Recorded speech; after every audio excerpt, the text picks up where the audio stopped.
अस्सलामुअलैकुम दोस्तों, welcome back to our channel find Urdu. रेप्रीमंड।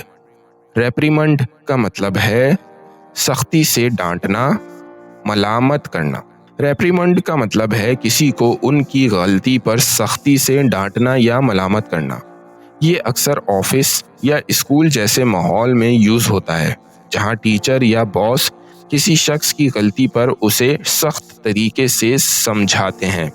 The manager reprimanded the employee for being late. Manager ने मुलाजिम को लेट आने पर सख्ती से डांट दिया।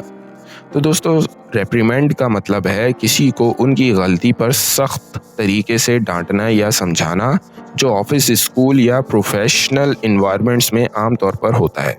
उम्मीद है अब आपको रेप्रीमेंड का मतलब समझ में आ गया होगा। मिलते हैं नेक्स्ट वीडियो में। शुक्रिया।